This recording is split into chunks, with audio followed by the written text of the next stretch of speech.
श्रीमद् भगवत गीता के पास आपके हर प्रश्न का उत्तर है, चाहे आपकी कोई भी परेशानी हो, कोई भी इच्छा हो। श्रीमद् भगवत गीता आपके हर प्रश्न का उत्तर देती है, आपकी हर समस्या का हल देती है। चाहे वह परेशानी आपके मन की हो, धन की हो, या आपके शरीर की हो, या आपके रिश्तों की हो, आपको अपनी हर समस्या का उत्तर श्रीमद् भगवत गीता में जरूर मिलेगा। श्री भगवत गीता साक्षात भगवान की दिव्य वाणी है। इसकी महिमा अपार है, अपरिमित है। उसका यथार्थ में वर्णन कोई नहीं कर सकता। गीता सर्वशास्त्रमय है।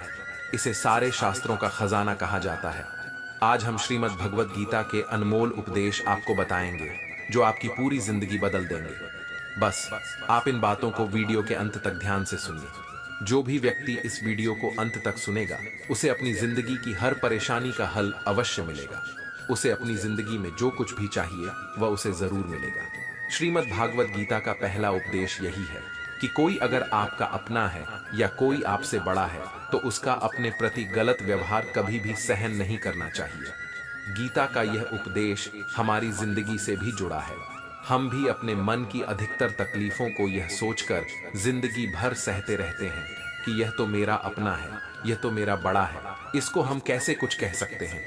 हम अगर नहीं सहेंगे, कुछ कह देंगे तो हमारे रिश्ते ही खराब हो जाएंगे, हमारे रिश्ते ही समाप्त हो जाएंगे। पर सोचने की बात यह है कि उस व्यक्ति को आप अपना कैसे मान सकते हैं जो आपकी तकलीफों की वजह हो।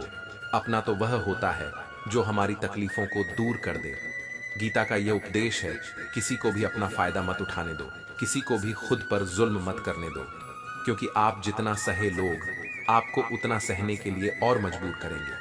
गीता का पहला अध्याय, जिसका नाम अर्जुन विषाद योग है, और दूसरा अध्याय जिसका नाम सांख्य योग है, इसके आरंभ में ही अर्जुन ने श्री कृष्ण के आगे अपना दुख प्रकट किया है। हे केशव, मैं कौरवों से कैसे युद्ध कर सकता हूँ? यह सब तो मेरे अपने ही हैं। मैं कैसे पितामह भीष्म और गुरु द्रोणाचार्य से युद्ध करूंगा, क्योंकि यह दोनों तो मेरे पूजन। इसलिए इन गुरुजनों को मारने से तो अच्छा है मैं भिक्षा मांगकर गुजारा करूं, और जिन कौरवों से मैं युद्ध करने जा रहा हूं, वह सब धृतराष्ट्र के पुत्र मेरे भाई ही हैं, मेरे अपने ही हैं। इन सब को मारने से अच्छा है कि मैं सन्यासी बन जाऊं। तो श्री कृष्ण ने अर्जुन से कहा कि यहाँ कौन अपना है और कौन पराया है। जो अधर्म करता है उसके साथ युद्ध करना तुम्हें मोक्ष और मुक्ति देगा। तुम अपने इस मन के मोह को त्याग दो, नहीं तो सारा जग तुम्हारी निंदा ही करेगा, तुम्हें डरपोक कहेगा। और बात अपने पराये की नहीं है, बात धर्म और अधर्म की है, बात सही और गलत की है। अगर तुम गलत को सहोगा, उसका अंत नहीं करोगे, तो गलत करने वाले को और बल मिलेगा, वह और भी गलत करेगा। इसलिए अपने मोह को त्याग कर तुम युद्ध करो। महाभारत की एक और कहानी भी है।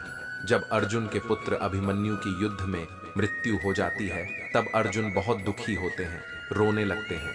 वह श्री कृष्ण से कहने लगते हैं कि मैं यह दुख सहन नहीं कर सकता, मैं भी अपने आप को समाप्त कर लूंगा। फिर भगवान श्री कृष्ण अर्जुन को आत्माओं के लोक में लेकर गए, जहां अभिमन्यु आनंद से बैठा हुआ था। क्योंकि उसने क्षत्रियोचित व्यवहार किया, इसलिए उसे उत्तम पद की प्राप्ति हुई।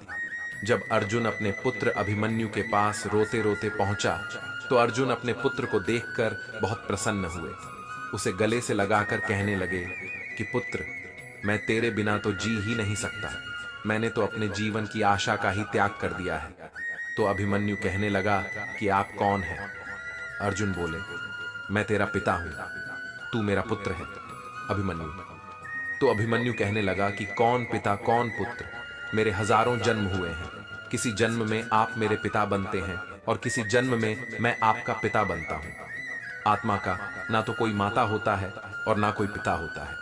जब अर्जुन ने देखा मेरा पुत्र मुझे पहचान भी नहीं रहा, तो उसका सारा मोह ही खत्म हो गया। इसलिए गीता के उपदेश को ठीक से समझ लो कि यहाँ कोई अपना पराया नहीं है। जो बुरे वक्त में, तकलीफ के वक्त में तुम्हारा साथ दे, सिर्फ वही हमारा अपना है, बाकी सब पराए हैं। गीता का दूसरा उपदेश यह है कि जो चला गया है उसका कभी दुख मत करो। गीता को हम भगवान से भी बढ़कर कहे तो कोई अतिशयोक्ति नहीं होगी। श्रीमद् भगवत गीता एकमात्र ऐसा ग्रंथ है जो मनुष्य को जीने का सही तरीका बताती है। गीता जीवन में धर्म, कर्म और प्रेम का पाठ पढ़ाती है। श्रीमद् भगवत गीता का ज्ञान मानव जीवन और जीवन के बाद का जीवन दोनों उपयोगी माना गया है। इसलिए गीता के विचारों को आप हर रोज रात में सोने से पहले जरूर सुनें। दीपक का जीवन इसलिए वंदनीय नहीं है कि वह जलता है, बल्कि इसलिए वंदनीय है कि वह दूसरों के लिए जलता है, दूसरों से नहीं जलता। हमारी आस्था की परीक्षा तब होती है जब हम जो चाहे वह ना मिले और फिर भी हमारे दिल से प्रभु के लिए शुक्रिया ही निकले। अगर सही मायने में आप अपना जीवन बदलना चाहते हो तो सबसे पहले आपको अपना मन बदलने के लिए तैयार रहना पड़ता है, क्योंकि जैसा आपका मन रहेगा वैसे ही आपके विचार होंगे, और जैसे आपके के विचार होंगे वैसे ही आपका जीवन होगा। नीच विचार रखोगे तो नीच बन जाओगे, अच्छे विचार रखोगे तो ऊंचाई पर जाओगे। विश्वास किसी पर इतना करो कि वह तुम्हारे साथ छल करते समय खुद को दोषी समझे, और प्रेम किसी से इतना करो कि उसके मन में सदैव तुम्हें खोने का डर बना रहे। भगवान श्री कृष्ण कहते हैं, व्यक्ति को सदैव बुराई से बचकर रहना चाहिए। अगर कोई बुरा कर्म करता है तो वह कर्म उसको अपने जीवन में ना ही पड़ता है। जिस प्रकार सैकड़ों गायों के बीच बछड़ा अपनी मां को खोज लेता है, ठीक उसी प्रकार कर्म का फल आपको हजारों की भीड़ में भी खोज लेगा। माधव कहते हैं, किसी जीव को कष्ट देकर आप मुझे खुश नहीं देख सकते हो। श्री कृष्ण जगत के स्वामी हैं, वह कण कण में निवास करते हैं। छोटे से छोटे जीव के हृदय में ईश्वर का वास होता है। किसी जीव को कष्ट का अनुभव होना ईश्वर को कष्ट का अनुभव कराता है।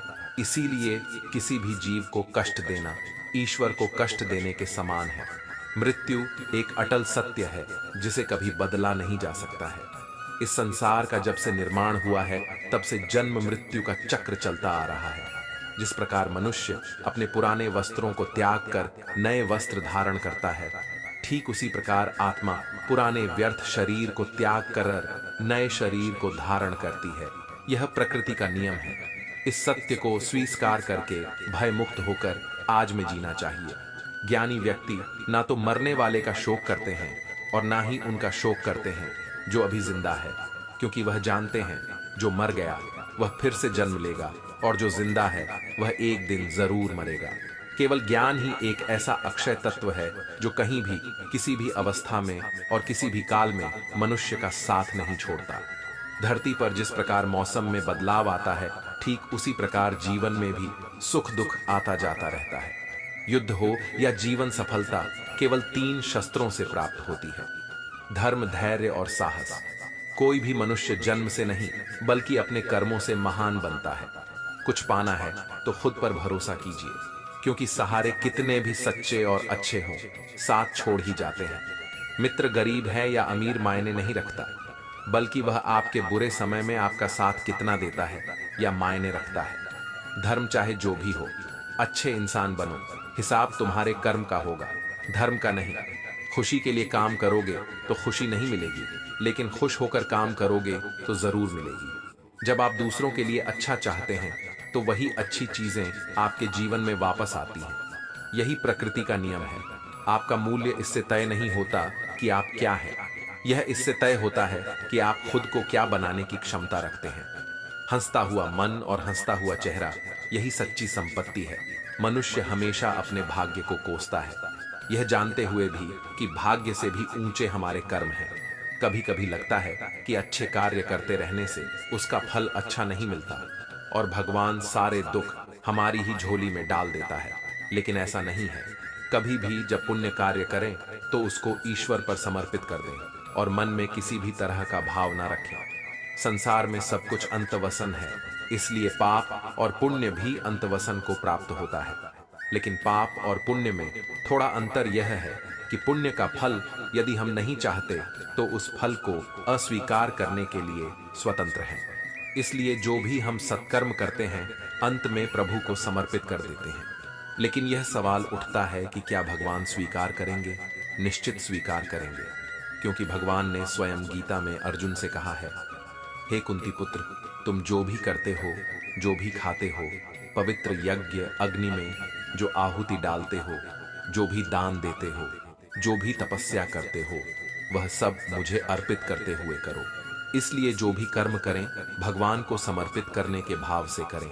इस प्रकार हम जो भी पुण्य कर्म करेंगे ईश्वर को साथ रखकर समष्टि के कल्याण की भावना से करेंगे और उसे ईश्वर को समर्पित भी कर देंगे। ताकि उस पुण्य का भी अभिमान न हो। देखो, पाप लोहे की जंजीर है तो पुण्य सोने की बंधन दोनों में है। लोहे की जंजीर से छूटने का आदमी को मन भी करता है, लेकिन सोने की जंजीर से जो बंधा हुआ हो उसको वह बंधन प्यारा लगने लगता है। उसमें उसको धन नजर आता है, उससे छूटने का मन नहीं करता। गीता में श्री कृष्ण ने कहा है कि पुण्य कर्म मुझे समर्पित कर दे, मुझे अर्पण कर दे, नहीं तो उसके बंधन में बंध होगे। लेकिन जहां तक पाप कर्म की बात है तो कहा गया है कि वह भोगना ही पड़ता है। रामचरितमानस में निषाद राजगुह को राम जी का प्रेम यानी भक्ति मिली। भगवान राम गंगा पार कराने पर जब केवट को उतराई देने लगे तो उसने विनय पूर्वक उसे स्वीकार करने से इनकार कर दिया। तो क्या खाली हाथ लौटाया उसे? नहीं। तब भगवान ने केवट को विमल भक्ति का वरदान देकर अनुग्रहित किया। भक्ति एक ऐसी चीज है जो पुरुषार्थ से प्राप्त नहीं होती, जिस पर ईश्वर कृपा करते हैं उसी को प्राप्त होती है। स्वयं महादेव भी रामचरितमानस में भक्ति की ही याचना करते हुए कहते हैं, बार बार बर मागू हर्ष देहु श्रीरंग पद सरोज, अनुपा भगति सदा सत्संग। भक्ति ऐसी है कि परमात्मा जिस पर प्रसन्न होते हैं वह जिसको देना चाहते हैं उसी को मिलती है। गुजराती साहित्य के आदि कवि नरसिंह मेहता ने तो गाया है, भूतल भक्ति पदार्थ मोटू ब्रह्म लोक मान नाही रे। ऐसा अद्भुत मूल्यवान पदार्थ जिसको कहते हैं प्रेम पदार्थ, वह भक्ति है। मैं तो कहता हूं कि जैसे आप अपने देश की करेंसी किसी अन्य देश की करेंसी से कन्वर्ट करा लेते हैं, उसी प्रकार पुण्य कन्वर्ट करा लें। प्रभु प्रेम में एक दर्पण अपनी काबिलियत कभी नहीं बदलता, फिर चाहे वह 2 टुकड़ों में विभाजित हो या 1000 टुकड़ों में। इसलिए अपने असली बर्ताव को कभी नहीं बदले, चाहे कैसी भी परिस्थिति क्यों ना हो। जब परिस्थितियां हमारे वश में ना हो तब मन की स्थिति बदल के देखिए। सब कुछ तो नहीं, पर बहुत कुछ आपके अनुरूप हो जाएगा। पेड़ के नीचे रखी भगवान की टूटी मूर्ति को देखकर समझ आया कि परिस्थिति चाहे कैसी भी हो, पर कभी खुद को टूटने नहीं देना, वरना यह दुनिया जब टूटने पर भगवान को घर से निकाल सकती है तो फिर हमारी तो औकात ही क्या है। पानी को कसकर पकड़ोगे तो वह हाथ से छूट जाएगा, उसे बहने दो, वह अपना रास्ता खुद बना लेगा। कभी कभी जब परिस्थितियां समझ में ना आए तो जो कुछ जीवन में घटित हो रहा है उसे शांत भाव व तटस्थ होकर बस देखना चाहिए। समय आने पर जीवन अपना मार्ग खुद बना लेगा। कठिन परिस्थिति में ही दिमाग को शांत करने की जरूरत पड़ती है, उस समय सारा माहौल विपरीत होता है। आपसे एक सवाल पूछता हूं, अगर अचानक कहीं आग लग जाए तो आप क्या करेंगे? कैसे बुझाए? तो आप कहेंगे कि ऐसी परिस्थितियों के लिए हम पहले से ही इंतजाम करके रखेंगे। आप बिल्कुल सही कह रहे हैं। सभी जगहों पर ऐसी परिस्थितियों से निपटने के लिए कुछ ना कुछ अरेंजमेंट्स पहले से होता है। आपको शायद मेरी यह बात अजीब लग रही होगी, लेकिन इसी में आपके सवाल का जवाब है। जैसे आग लगने पर कुआं नहीं खोद सकते, वैसे ही अचानक मुश्किल हालात आने पर मन को शांत नहीं कर सकते। चाहे उस समय कितनी ही मोटिवेशनल स्पीच हमारी सुन लीजिए, वीडियो देख लीजिए, भक्ति भजन कर लीजिए, मन शांत नहीं होगा अगर पहले से ही मन को सकारात्मक सोच, अध्यात्म और सच्ची भक्ति में लगाया होगा, या फिर मन की तीव्र गति को ध्यान द्वारा साधा होगा, अच्छे लोगों की संगत में रहते होंगे, तभी मन मुश्किल समय में शांत रह सकता है। वरना तो वही पुरानी कहावत की आग लगने पर कुआं नहीं खोदा जाता। इसलिए जब जीवन में सब कुछ सही चल रहा हो, शारीरिक रूप से भी ठीक हो, तभी से मन को शांति के मार्ग में लगा दे, ताकि मुश्किल समय आने पर दिमागी संतुलन बना रहे और बुरे वक्त को ठीक से मैनेज कर सके। जो लोग कठिन परिस्थिति में हाथ पर हाथ रखकर बैठ जाते हैं, उनका दिमाग शांत नहीं रहता है, वे अपने हालत को बदल नहीं पाते हैं। काम करने से बुरे विचार दिमाग में नहीं आते हैं, बल्कि आप काम करने के फल स्वरूप कुछ पाते हैं। यदि यह बुरा हुआ तो अनुभव मिलता है, वरना सफलता के दर्शन होते देर नहीं लगती है। जब हालत विपरीत हो तब आप लंबी गहरी सांस लेने की कोशिश करें। आपका सारा ध्यान आसपास की बुरी बातों से सिमटकर सांसों पर केंद्रित हो जाएगा। आप सिप सिप करके पानी पीने की कोशिश करें। आप खाली ना रहे, कोई मनपसंद काम करें। खाली दिमाग शैतान का घर होता है। समय पर भरोसा रखें। आज तक कोई ऐसी रात नहीं हुई जिसका सवेरा ना हुआ हो। जंगल में लगी बड़ी से बड़ी आग भी एक दिन शांत हो ही जाती है। कुछ ना कुछ नया सीखते पढ़ते रहे। यह इन परिस्थितियों के उपहार स्वरूप आपको हमेशा याद रहेगा। आत्मचिंतन मनन करने का यही समय होता है, क्योंकि जब दरवाजे खुलने लगेंगे तो फिर दौड़ शुरू हो जाती है। यह समझिए, ईश्वर ने सबसे मुश्किल रोल के लिए आप जैसे बेहतर कलाकार को चुना है। हर घटना के पीछे प्रकृति का कोई प्रयोजन होता है। इस समय को टिक टिक करती घड़ी की सुई की तरह लें। सभी को अपने हिस्से का सुख या दुख स्वयं ही तो भोगना होता है। सुख में तो फिर भी सभी मिलेंगे, लोग आसपास आपको, लेकिन दुख में कोई नहीं आता। मदद करने सभी दूर खड़े रहते हैं, और कई बार तो हम दुख में खुद को बिल्कुल अकेला पाते हैं। पर शायद यह सोचना भी पूरी तरह से सही नहीं है। ईश्वरीय शक्ति तो है ना हमारे आसपास, हमारे साथ, बस आवश्यकता होती है तो उन शक्तियों को पहचानने की। बस एक बार कुछ फुर्सत के पल निकालकर उन्हें दिल से याद तो कीजिए, वे अवश्य आते हैं हमारी मदद करने। जब दुखों से हार जाओ तो घबराने से कुछ नहीं होगा। तुम्हारा जीवन इतना संघर्ष भरा क्यों हुआ, जरा यह तो सोचो। लोग तो यह भी कहते हैं अगले पिछले कर्म ऐसे होंगे तभी तो इतना दुख मिला है। नहीं पगले, बिल्कुल नहीं, बल्कि तुम इस कार्य के लिए चुने गए हो। उस प्रभु के द्वारा तुम में इतनी क्षमता है कि तुम सहन कर सकते। हर कष्ट, हर दर्द, विपरीत परिस्थितियों में भी जो न टूटे, खरा सोना बनकर निकले। ऐसे हो तुम। कई बार हम सोचते हैं बस बहुत हुआ, अब नहीं होगा। कुछ हमसे तो सोचो। क्या किसी ने कहा है तुमसे यह सब सहन करने के लिए नहीं? न जीते तो सभी हैं, और एक दिन चले भी जाते हैं इस दुनिया से। तो क्या ऐसा जीवन भी कोई जीवन है? जब तक कि कोई संघर्ष ना हो, आपको अपने विचारों पर नियंत्रण रखने की जरूरत नहीं है।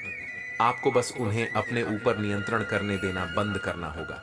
एक व्यक्ति शांत मन के जितना करीब आता है, वह मजबूती के उतना ही करीब होता है। मन पानी की तरह है, जब यह अशांत होता है तो देखना मुश्किल हो जाता है। जब यह शांत होता है तो सब कुछ स्पष्ट हो जाता है। अपनी आंखें बंद करें, कुछ देर के लिए अपना दिमाग बंद करें, क्योंकि वहां एक शांत भूमि है जो आपकी उपस्थिति का इंतजार कर रही है। कभी कभी समुद्र के शांत होने की प्रतीक्षा करने का समय नहीं होता है। यदि आपको अपने लक्ष्य तक पहुंचना है तो अपनी यात्रा शुरू करें और तूफान को अपना रास्ता बनने दें। धैर्य प्रतीक्षा करने की क्षमता नहीं है। धैर्य का अर्थ है शांत रहना, चाहे कुछ भी हो जाए। इसे सकारात्मक विकास के अवसरों में बदलने के लिए लगातार कार्रवाई करना और यह विश्वास रखना कि जब आप प्रतीक्षा कर रहे हो तो अंत में सब कुछ ठीक हो जाएगा। जब आप आंतरिक शांति का अनुभव करते हैं तो आप स्वीकार करते हैं कि आप कौन हैं। आपकी ताकतें, खामियां, इच्छाएं, सपने, वह सब कुछ जो आपको विशिष्ट रूप से आप बनाता है। आप अपने आसपास की दुनिया और सामने आ रही स्थितियों को अधिक स्वीकार करने का अनुभव करते हैं, जिससे चिंता और तनाव का आप पर कम नकारात्मक प्रभाव पड़ता है। सामने खड़े व्यक्ति की उम्र और बुद्धि से किसी के मन की बात पता लगाना संभव नहीं है। मन की बात सिर्फ प्यार और सहानुभूति से ही जानी जा सकती है। यदि आप पॉजिटिव रहना चाहते हैं तो अपना अधिक समय उन्हीं के साथ बिताएं जो आपको खुश रखते हैं, या फिर उनके साथ जो आपको प्रभावित करें। हारा हुआ खेल दोबारा तो खेला जा सकता है, लेकिन एक बार जो मन से हार गया वह कभी जीत नहीं सकता। सफलता की राह प्रत्यक्ष तौर पर कहीं नहीं होती, बल्कि वह आपके मन में होती है। अगर आपने अपने मन को जीत के लिए तैयार कर लिया तो कोई और आपको नहीं हरा सकता। आप जीवन में अकेले नहीं चलते। कभी कभी जब आप चीजों से निपट हैं तो ऐसे लोग होते हैं जो आपके साथ होते हैं, और फिर ऐसे लोग भी होते हैं जो केवल यह देखते हैं कि आप चीजों से कैसे निपट रहे हैं। किसी भी स्थिति में आपको खुद पर नियंत्रण रखना चाहिए और किसी भी तरह के लोगों के साथ अच्छे संबंध बनाने चाहिए। इसलिए शांत और निर्मल आभा बनाए रखें और आपके लिए चीजों से निपटना आसान हो जाएगा। यदि आपका मन शांत है तो विश्वास करें, आप इस दुनिया में कुछ भी जीत सकते हैं। ऐसा इसलिए है क्योंकि आप अपने कर्मों का उपयोग करने में सक्षम होंगे और चमत्कार के अलावा कुछ नहीं देंगे, और दुनिया आश्चर्य के सामने झुकती है। कोई किसी के दुख का कारण नहीं होता। यह तो अपने ही कर्म होते हैं जिसकी वजह से दुख उठाने पड़ते हैं। आज कौन सुखी नहीं होना चाहता, परंतु वह इसके लिए जो कर्म कर रहा है उसमें सुख है ही नहीं, तो मिलेगा कहां से? कर्म प्रधान विश्व करी राखा, जो जस करी सो तस फल खा। हम आज जो कुछ कर रहे हैं वह निष्फल नहीं होता, देर सवेर उसका फल अवश्य मिलता है। विज्ञान भी कहता है कि हर क्रिया की प्रतिक्रिया होती है। आग में यदि हाथ डाला जाए तो हाथ तुरंत जल जाता है, परंतु एक वृक्ष का बीज आज बोया गया तो उसमें फील आने में कई वर्ष लग जाएंगे, पर फल मिलेगा अवश्य। शुभ कर्म का फल शुभ और अशुभ का अशुभ होना ही है। आज हम जो कुछ हैं वह पिछले कर्मों का देन है, इसी को प्रारब्ध कहते हैं। प्रारब्ध के बाद पुरुषार्थ बहुत महत्वपूर्ण है। हम जो कुछ बनना चाहते हैं या जिस क्षेत्र में आगे बढ़ना चाहते हैं उसमें अपने पुरुषार्थ की महत्वपूर्ण भूमिका होती है। साथ ही साथ ईश्वरीय कृपा, ईश्वर अनुकूल या प्रतिकूल परिस्थितियां देता है। उन परिस्थितियों से अपनी बुद्धि और सामर्थ्य के बल पर निपटना तो आपको ही होगा। दैवीय शक्तियां पुरुषार्थ वालों की ही मददगार होती हैं, निठल्ले आलसी और लोगों की नहीं। गीता में भगवान कृष्ण ने योग क्षेम मगा है। भगवान पर पूर्ण रूप से आश्रित होकर देखिए। श्रद्धा और विश्वास के साथ भगवान से निकटता बढ़ाने पर वे सब जिम्मेदारी स्वयं वहन करते हैं। जीवन यापन की सारी वस्तुएं भगवान द्वारा प्रदत्त हैं, पर आलसी कामचोर उसे नहीं पा सकता। मनुष्य को ईश्वर ने असीमित शक्ति दी है, बुद्धि और पुरुषार्थ दिया है, जिसके बल पर क्या हासिल नहीं किया जा सकता। भय और अतृप्त वासना ही समस्त दुखों की जड़ है। जीवन भर मनुष्य जीविका के प्रपंच में उलझा रहता है। मैं और मेरा, तू और तेरा का जाल बुनकर स्वयं उसी में उलझा हुआ अनेकों प्रकार के अनैतिक कर्मों में लगा रहता है। भविष्य के भय को सोचकर अपना वर्तमान भी बिगाड़ लेता है और श्रेय मार्ग को छोड़कर प्रेय मार्ग का अनुगामी हो जाता है, जिसमें दुख के सिवा कुछ है ही नहीं।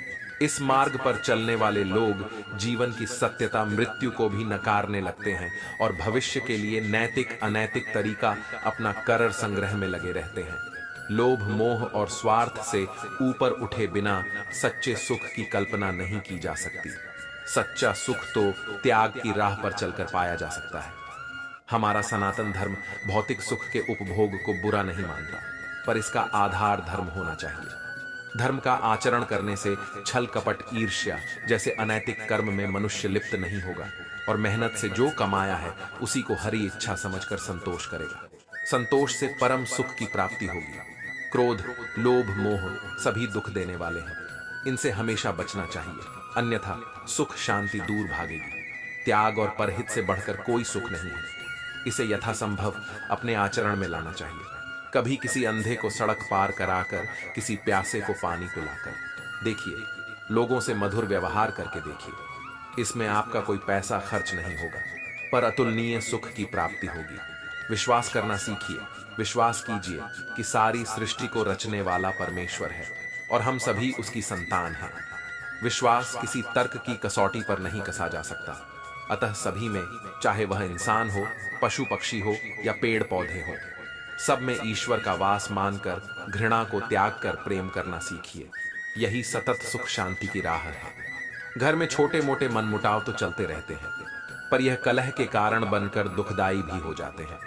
इसका मुख्य कारण है कि हम अध आकार की गांठ तो मजबूती से बांध लेते हैं, पर कर्तव्य की पूरी तरह उपेक्षा करते हैं। अपना कर्तव्य भली भांति निभाते हुए यदि दूसरों की बातों पर गौर पूर्वक विचार किया जाए तो निश्चित लगेगा कि मनमुटाव के अनेक कारण बेसिर पैर के बेतुके ही थे। अहम पालने के बजाय यदि कारणों की तरफ सोचा जाए तो मनमुटाव का प्रश्न ही नहीं होगा। सेवा लेने की बजाय सेवा देने का भाव आपकी खुशी कई गुना बढ़ा देगा। प्रेम और मधुर व्यवहार से मनुष्य क्या पशु पक्षी भी अपने बन जाते हैं। जीवन का मार्ग टेढ़ा मेंढा कांटों से भरा है। जीवन कोई फूलों की सेज नहीं है जो आसानी से पार हो जाए। हमें इसी उतार चढ़ाव के जीवन में स्वयं को कैसे आगे बढ़ाना है, यही विचारणीय है। परिस्थितियां तो आपको हंसाएगी भी और रुलाएगी भी, पर अपने संतुलन को नहीं खोना। हर स्थिति परिस्थिति का सामना करते हुए चलते चले जाओ। भगवान कृष्ण ने गीता में यही उपदेश दिए हैं कि विपरीत परिस्थितियों में भी संतुलन बनाकर जीवन के मार्ग पर कैसे बढ़ते जाना है। पहली बात तो यही कि अपने नियमों में दृढ़ बनिए, अनुशासन का पालन कीजिए और छोटी छोटी बातों में उलझकर समय व्यर्थ नहीं करना। यह समझिए कि जीवन बहुत मूल्यवान है। जो समय निकल गया वह लौट कर नहीं आ सकता, इसलिए व्यर्थ की बातों में अपना समय और शक्ति ना बर्बाद करें। अपने जीवन का कोई एक लक्ष्य निर्धारित कीजिए, क्योंकि लक्ष्यहीन जीवन का कोई मूल्य नहीं। जब आपके सामने कोई लक्ष्य होता है तो व्यक्ति को दिशा भी मिलती है और कुछ करने का उत्साह भी। वैर भाव, ईर्ष्या, क्रोध यह जब ऐसे दुर्गुण हैं जो आपकी प्रगति में बाधक है, इस सब से हमें दूर रहना है। यदि आप किसी के साथ वैर भाव या बदला लेने की भावना लेकर चलते हैं तो आप अपनी ऊर्जा का स्वयं ही ह्रास कर रहे होते हैं।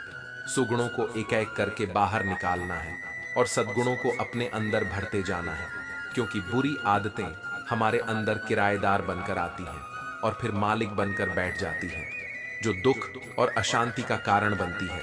अपने स्वभाव को और आदतों को लगातार चेक करते रहिए कि कहीं मैं गलत दिशा में तो नहीं जा रहा। आत्मचिंतन ही एक ऐसा आईना है जो आपको आपकी बुराइयों से अवगत कराता है, क्योंकि किसी के कहने से आप नहीं मानेंगे। स्वयं का निरीक्षण करते रहिए और धीरे धीरे अपने व्यक्तित्व को निखते रहिए।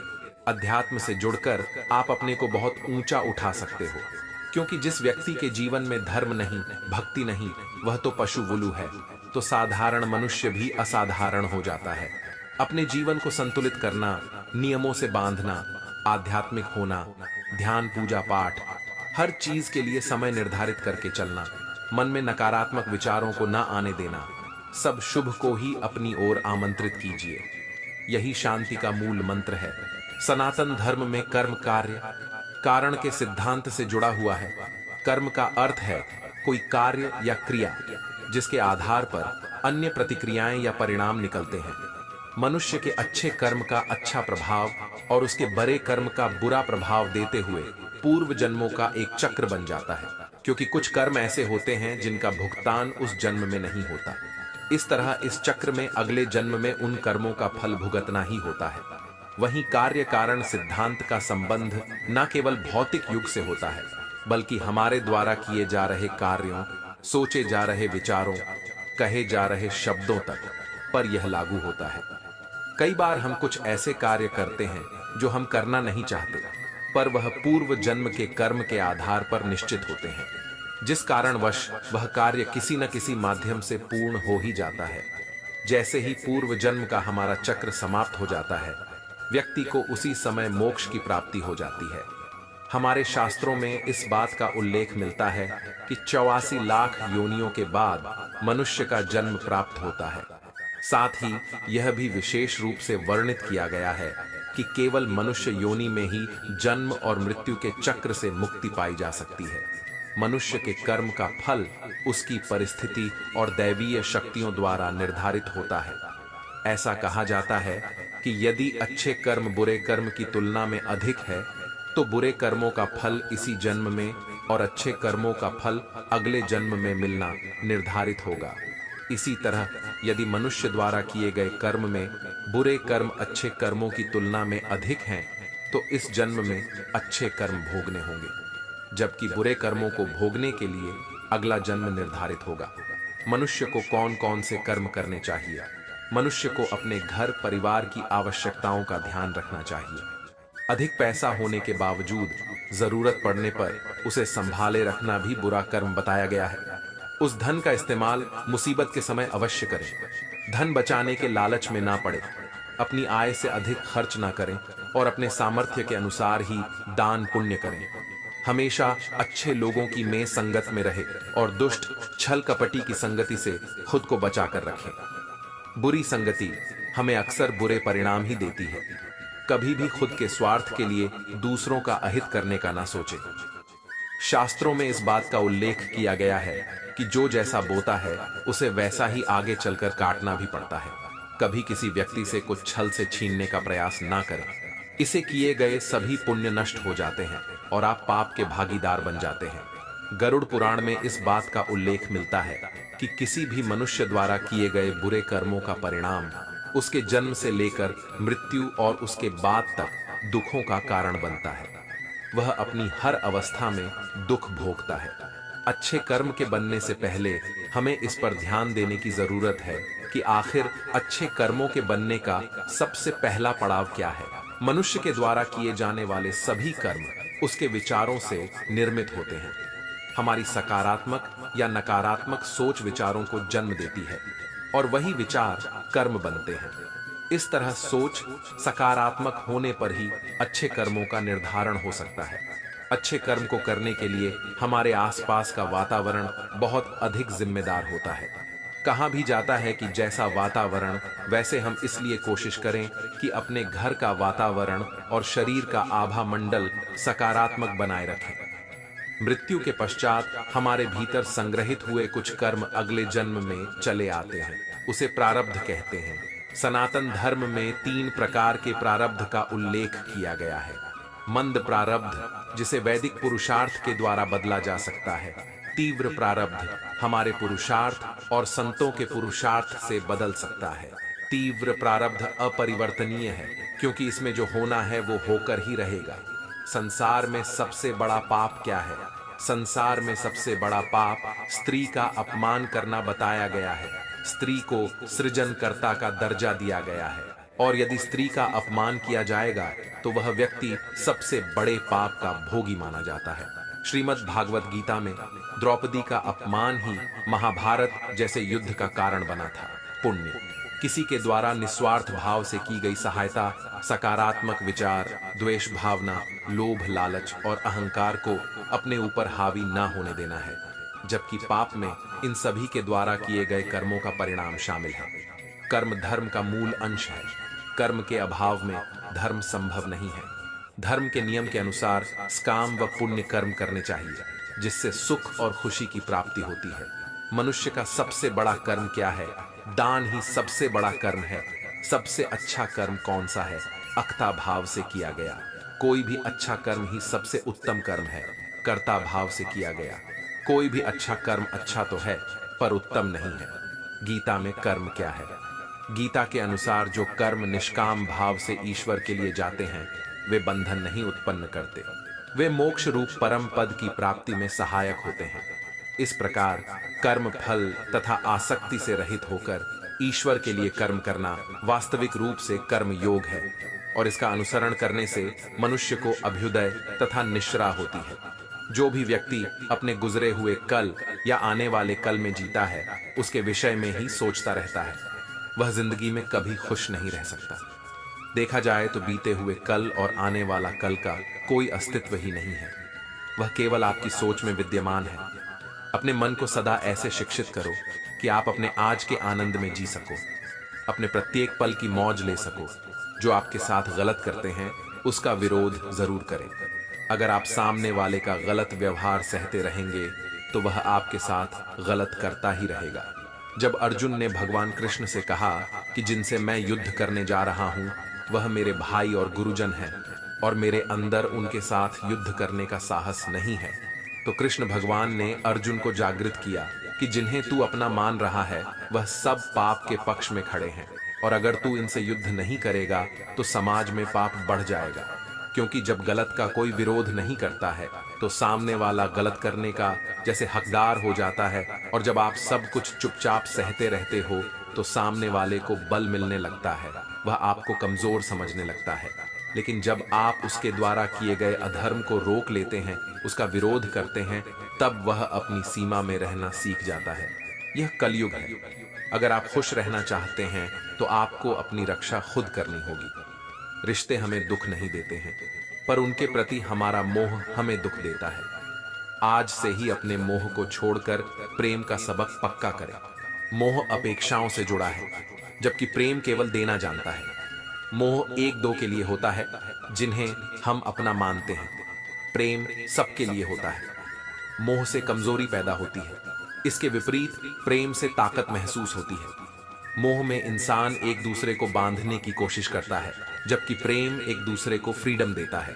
भगवत गीता हमें सिखाती है कि हमें सदैव अच्छे कर्म करने चाहिए। परमात्मा की प्रकृति में इंसाफ अवश्य होता है। आपके द्वारा किए गए अच्छे कर्म आपको मुश्किल वक्त में परेशानी से बचाते हैं। इसी तरह आपके द्वारा किए गए गलत कर्म की सजा भी आपको जरूर मिलती है। भगवत गीता में श्री कृष्ण ने अर्जुन को यही सिखाया है कि क्षत्रिय होने के नाते जो तेरा कर्तव्य है, जो तेरे लिए सही है, वही काम कर। दुनिया के लोग ज्ञान और अज्ञान दोनों से चलते हैं, इसलिए तू दुनिया का अनुसरण ना कर, बल्कि सत का अनुकरण कर। तेरा धर्म तेरा कर्म यही है कि तू अधर्म का नाश कर और धर्म की रक्षा कर। ऐसे ही हर इंसान का अलग अलग कर्तव्य होता है। हम कभी भी कुछ भी इसलिए ना करें कि सब लोग यही करते हैं। अगर आप भी वही करोगे जो सारी भीड़ कर रही है तो आप उस भीड़ में कहीं खो जाओगे। लेकिन अगर आप विचार करके वह काम करोगे जो आपके लिए सही है, जिसकी आप में प्रतिभा है, तो सारी भीड़ में भी आप अलग नजर आओगे। इस बात का हम सदा विश्वास रखें कि जो चीज हमारी है वह कहीं ना कहीं से हमारे पास अवश्य पहुंच जाएगी। और जिंदगी में जो कुछ भी आपको हासिल नहीं हुआ है उसका पछतावा करना और उसके लिए रोना छोड़ दे प्रयास करना मनुष्य के हाथ में है, पर उसका फल उसके हाथ में नहीं है। हम जीवन में किसी की मदद करें या ना करें, पर किसी का भी दिल हमारी वजह से ना दुखे। यह बात हमेशा हमें याद रहे। अगर हम किसी का भी दिल दुखाए तो हमें भी उसका दर्द अवश्य मिलेगा। जब हमारी वजह से किसी का दिल दुखता है तो हमें पता नहीं चलता, लेकिन जब हमारा दिल दुखता है तो हमें समझ में आता है। भगवत गीता हमें सिखाती है कि जो कुछ भी होता है अच्छे के लिए होता है। जो हो रहा है उसमें भी कोई भलाई अवश्य है, और जो होगा उसमें दृढ़ विश्वास रखें ही अच्छा ही होगा। कभी कभी हमारे जीवन में कुछ ऐसी परिस्थितियां आ जाती हैं कि हमारे अंदर यह ख्याल आता है कि मेरे साथ ही ऐसा क्यों हुआ, या मेरे साथ बहुत गलत हुआ। लेकिन जब वक्त गुजर जाता है तब हमें एहसास होता है अगर हमारे साथ यह सब नहीं हुआ होता तो आज हम इस मुकाम पर नहीं होते। मनुष्य को किसी भी चीज की अति नहीं करनी चाहिए, न किसी से अति का राग, न किसी से अति का वैर। हद से ज्यादा आराम आपको आलसी बना सकता है, और हद से ज्यादा खाना आपको बीमार कर सकता है। बहुत ज्यादा भूखा रहना भी खराब है। पूरी नींद, पूरा विश्राम, पूरा भोजन हर व्यक्ति के लिए जरूरी है। जीवन को सदा संतुलन के साथ जीना चाहिए, चाहे आपके पास कितनी भी शक्ति क्यों ना हो। लेकिन सत्य और ईश्वर जिसके साथ खड़े हो जाएं, उसे दुनिया की कोई भी ताकत नहीं हरा सकती। अर्जुन धर्म युद्ध लड़ रहे थे। भगवान कृष्ण उनके साथ थे और उनकी जीत निश्चित थी। महाभारत के युद्ध में यह उदाहरण स्पष्ट नजर आता है। मनुष्य को सदा धर्म के मार्ग का अनुसरण करना चाहिए। अर्जुन युद्ध नहीं करना चाहता था क्योंकि सामने उसके पितामह और गुरुजन थे, लेकिन श्री कृष्ण ने उसे ज्ञान दिया कि यहां पर बात तेरे अधिकारों की है। भरी सभा में द्रौपदी के साथ किया गया अपमान, पांडवों के साथ हुआ अधर्म, सहने योग्य बात नहीं है। जैसे हमें गलत करना नहीं चाहिए, ऐसे ही गलत सहना भी बड़ा पाप है, फिर चाहे वह अपना ही क्यों ना हो। जो भी व्यक्ति श्रीमद् भगवत गीता से मिलने वाली इन सीखों का मनन चिंतन करेगा, इनके महत्व को समझेगा, वह जिंदगी की हर परिस्थिति को स्थिरता के साथ पार कर पाएगा। जीवन में आने वाले मुश्किल समय में भी उसे राह अवश्य मिलेगा। जब समय विपरीत हो तब शांत रहना ही सही होता है। अशांति तभी आती है जब सब कुछ आपकी इच्छा अनुसार नहीं होता है, अथवा कुछ भी आपके हिसाब से नहीं होता है। शांत रहने के लिए आपको बहुत कुछ छोड़ना होगा। अच्छे से समझना होगा कि सब कुछ आपके हिसाब से नहीं होगा, और इसके अलावा किसी से भी कोई उम्मीद ना रखें। जब हम किसी से कोई उम्मीद करते हैं और वह पूरी नहीं होती तब दुख होता है, और सोच सोच कर मन अशांत रहने लगता है। और जब मन अशांत रहता है तो कुछ भी अच्छा नहीं लगता और व्यक्ति शक्तिहीन सा महसूस करने लगता है। इसके अलावा इस बात से बहुत दूर रहे कि कोई क्या कर रहा है, क्यों कर रहा है, कैसे कर रहा है। कोई भी व्यक्ति जितना बता दे उतना ही सुन ले, उसके आगे कुरेद की आवश्यकता नहीं है। अपने धर्म के अनुसार अपने प्रभु से मन लगाएं, प्रभु में विश्वास रखें। जो कुछ सुलभ है उसी में खुश रहना सीखें। अपनी सेहत का ध्यान रखें। आप जितना प्रकृति के नजदीक होंगे उतना ही आप खुद में शांति की अनुभूति करेंगे। आप किसी नदी, किसी पर्वत पर भी जा सकते हैं। आप ध्यान द्वारा भी शांति प्राप्त कर सकते हैं। मन का बेचैन होना उसका स्वभाव है। हमारे मन को लगता है कि अगर वह अलग अलग बातों के बारे में सोचता रहेगा तो हमें आने वाली हर मुश्किल और मुसीबत से बचा लेगा, पर ऐसा होता नहीं है। हम अपने जीवन का काफी अधिक समय सोच विचार करके परेशान होने में निकाल देते हैं। भगवान श्री कृष्ण कहते हैं कि मन का यह स्वभाव बदलना मुश्किल जरूर है, असंभव नहीं। अच्छा, अब आप एक बात बताइए, क्या आप कौवे को कह सकते हैं कि वह काम काम की आवाज ना करे? या फिर क्या आप किसी मेंढक को कह सकते हैं कि वह पानी देखते ही ऊंची छलांग ना मारे। हमारे मन का भी कुछ ऐसा ही है। जीवन में कुछ भी होता है, अच्छा या बुरा, हमारा मन उस पर काव्य कांव करने लगता है। कांव कांव से मेरा मतलब है चिंता करना, व्याकुल होना। कोई बुरी बात होती भी नहीं है और मन परेशानी की ऊंची ऊंची लपटें लेने लगता है। कभी कभी तो मुझे ऐसा लगता है कि हम में से कई लोग सिर्फ परेशान होने के लिए जीते हैं। सारी परेशानी, पीड़ा, दुविधा अक्सर हमारी मन की बनाई हुई कहानियां होती हैं। हमारे मन को शांत और स्थिर करने के लिए दो उपाय देते हैं। पहला, ध्यान न लगाना या मेडिटेटर। दूसरा, वैराग्य भाव सीखना। अब ध्यान या मेडिटेशन शब्द सुनते ही आप में से कई लोग कहेंगे कि आप आंख बंद कर सांसें अंदर बाहर नहीं ले सकते। यहां हम सब गलती कर बैठते हैं। मेडिटेशन या ध्यान का मतलब सिर्फ आंख बंद कर बैठना नहीं होता। मेडिटेशन का मतलब होता है अपना पूरा ध्यान किसी चीज पर लगाना और उसे हटने नहीं देना। अगर आप रोटी बना रहे हैं तो सिर्फ उस बात पर ध्यान दीजिए। अगर आप पिक्चर देख रहे हैं तो अपना पूरा ध्यान पिक्चर पर लगाएं। यह मत सोचिए कि पिक्चर देखकर आप अपना कितना वक्त बर्बाद कर रहे हैं। जब आप जीवन के हर छोटे बड़े काम को पूरे ध्यान से करते हैं तो आपका जीवन ही एक मेडिटेशन बन जाता है। ऐसे जीवन में शांति, स्थिरता, साहस और सफलता का होना अनिवार्य है। वैराग्य भाव, दूसरा उपाय। वैराग्य का अर्थ यह नहीं कि आप सब कुछ छोड़कर जंगल में जाकर बैठ जाएं। वैराग्य का सच्चा अर्थ है कि आप जो काम कर रहे हैं उसका क्या नतीजा या रिजल्ट निकलेगा, उसकी चिंता न करें। दुनिया में परोपकार सबसे बड़ा धर्म है और दूसरों की सहायता इस दुनिया का सबसे बड़ा कर्म है। जीवन में दूसरे से उम्मीद कम और खुद पर विश्वास ज्यादा रखिए। जिंदगी में बेशक हर मौके का फायदा उठाओ, मगर किसी के हालात और मजबूरी का नहीं। भीख और सीख ठोकर खाकर ही मिलती है। जीवन में किस्मत पर नहीं, अपनी मेहनत पर गुरूर होना चाहिए।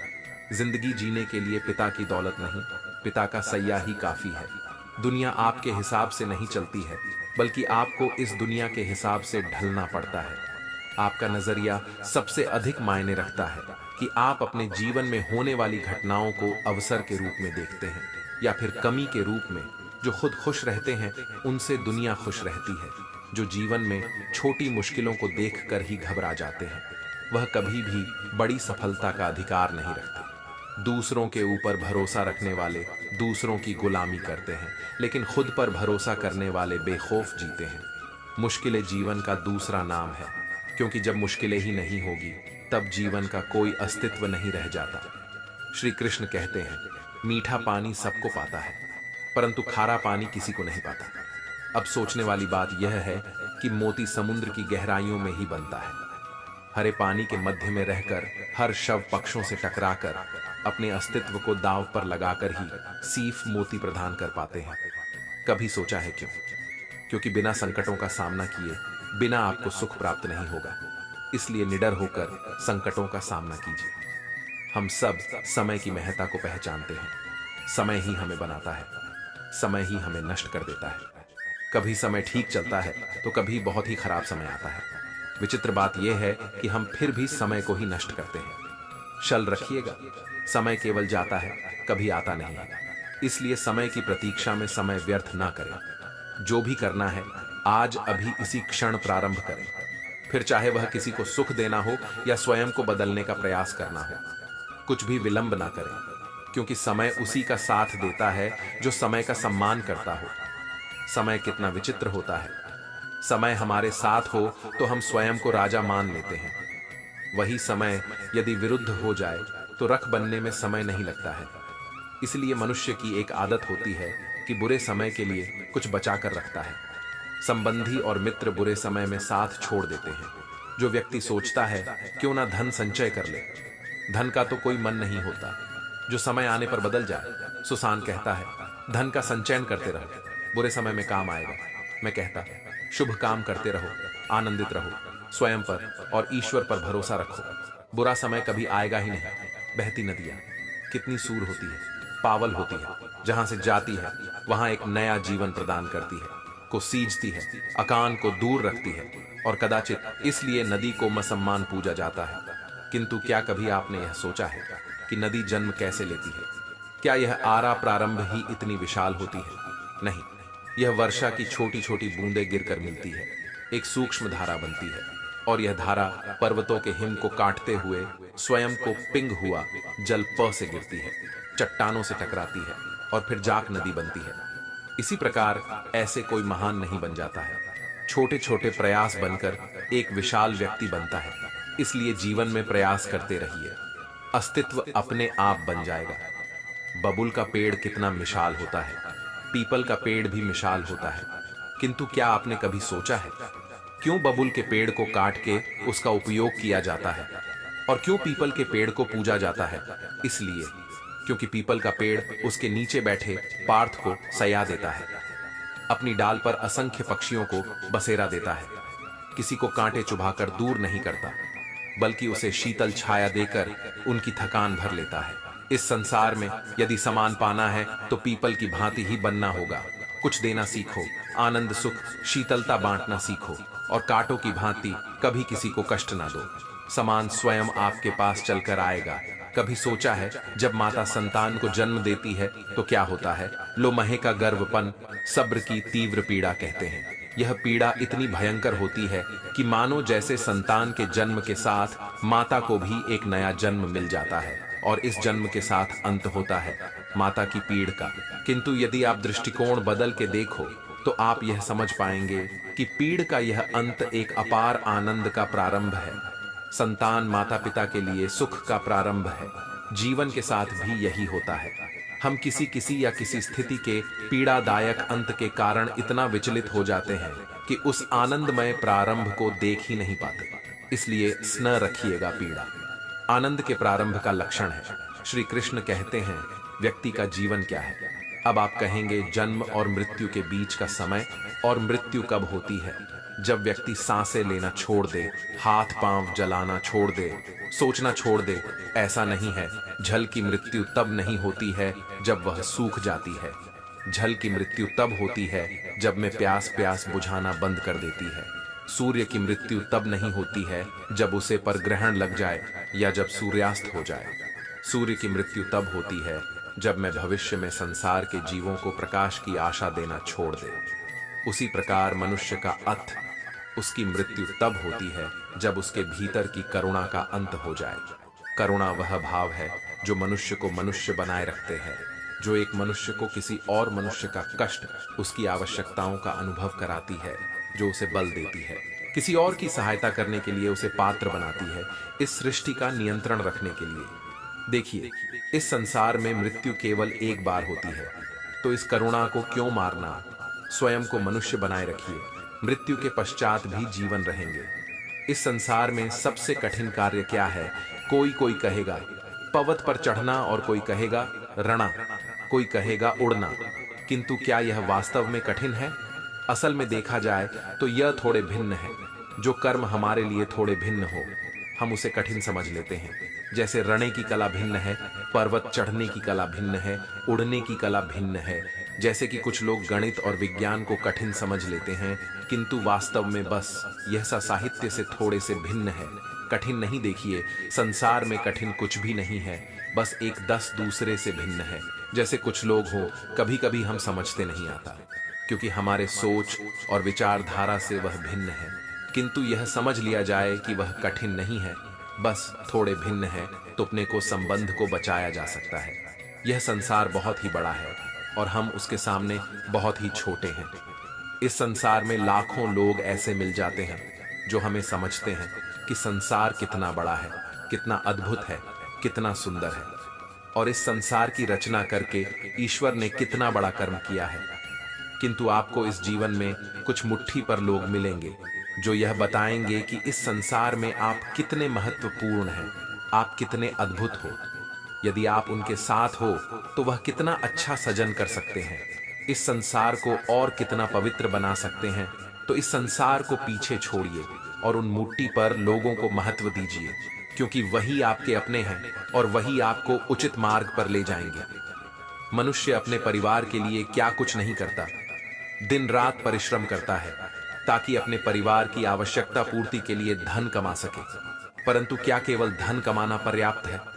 आप कहेंगे हाँ, क्यों नहीं, धन से सब कुछ मिलता है, विद्या मिलती है, घर मिलता है, औषधि मिलती है। यह सब एक सीमा तक ठीक है, किंतु तनिक वन से सोच के देख, जब बालक रोगी होता है तो उसे कड़वी औषधि को क्यों पी लेता है? क्योंकि उसके पिता ने इसे औषधि को धन से खरीदा है? नहीं, बल्कि उस इसलिए क्योंकि उसके सामने ना उसके पिता उसे पर विश्वास है कि वह उसे कुछ होने नहीं देंगे। ये विश्वास, ये संस्कार किसी कभी धन से नहीं मिलती, ये मिलती है उस समय से जो माता पिता ने अपने संतान के साथ बिताया है। इस जीवन में धन अवश्य कमाइए, किंतु अपने परिवार को भी समय दीजिए, प्रसन्नता मिलेगी। वर्ष के कारण बने की से होकर आप अपने घर जरूर गए होंगे, लेकिन चप्पल पहनने के कारण आप उस किचन से तो बच जाते हैं, किंतु उन चप्पल द्वारा उड़ने वाली बूंदें आपके वस्त्र को मेना कर ही देती हैं, किंतु फिर भी इन बूंदों से आपके वस्त्र मेने हो जाएंगे। इस कारण से आप चप्पल पहनना तो नहीं छोड़ते। इसी प्रकार जीवन में कुछ लोग ऐसे भी आते हैं चप्पल की बातें, जो आपको कीचड़ से तो बचा लेते हैं, किंतु वस्त्र रूपी आपके मन पर शंका के दांत लगा ही जाते हैं। इन लोगों के कारण मन को खिन्न करने की आवश्यकता नहीं है। आवश्यकता यह सोचने की है, आपको आपके पांव कीचड़ से बचाना है या आपके वस्त्र जीवन में गंभीर होना अच्छी बात है। किंतु हर बात को यदि गंभीरता से लेने लगोगे तो जीवन का आनंद समाप्त हो जाएगा। यह संसार नश्वर है, यहाँ पर ऐसा कुछ भी नहीं है जो सदा के लिए जीवित रहेगा। तो जब तक यह जीवन है, संतोष और आनंद से जिए, स्वयं पर छिटक वाले कीचड़ पर ध्यान न दे, बस आनंद बांटते रहे। परीक्षण एक ऐसी व्यवस्था है जिसमें मुझे आपको सबको कहीं ना कहीं दो चार होना ही पड़ता है। स्वर कीजिए, अपने बालपन में आप देने बैठे हैं। अब कुछ बालक ऐसे होते हैं जो वर्ष भर परिश्रम करते हैं, पढ़ते हैं, मन से परीक्षा देते हैं। कुछ बालक ऐसे